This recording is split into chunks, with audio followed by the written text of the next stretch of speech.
নমস্কার বন্ধুরা, আমি সচিবল আরও একটা লোক নিয়ে চলে আসলাম। সকাল সকাল যাচ্ছি মাঠের দিকে। তো বন্ধুরা, তোমরা দেখতেই পাচ্ছ, কালকে আমরা মটরশুঁটি বুনেছিলাম। তো সেই জমিটা কেমন এখন পরিস্থিতি দেখাও ক্যামেরাম্যান। এখানে জল ঢোকাতে হবে জমিতে। যদি জল না দেওয়া হয় তাহলে মটরশুঁটি চারা বেরোবে না।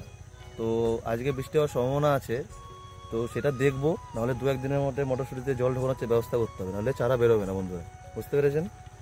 ওর পাশে মামা বাড়িতে যাই, সেখানে পুকুরে একটা গাছ পড়ে গেছে, সেটা ট্র্যাক্টর দিয়ে বের করে নিয়ে আসি। তারপর পুকুরে মাছ ছাড়া ছিল, তাদেরকে খাবার দেওয়ার জন্য ভুট্টা ও খোল ভিজিয়ে রাখা ছিল আগের দিন। তো সেগুলোই এখন পুকুরে মাছেদের দেওয়া হবে। এরপর বাড়ির দিকে যাচ্ছিলাম, তখন দেখলাম বেগুনের জমিতে মাটি ধরাচ্ছিল কয়েকজনা। তারপর আরেকজনও দেখছি গাজরে বুনবে বলে ক্যারি করছিল। এরপর বাড়ির দিকে যাচ্ছিলাম, তখন মা বললো তোমাদের মেশিন দিয়ে ফুলের জমিতে জল দিয়ে দাও। তো আমি তারপর জল দিয়ে দিলাম।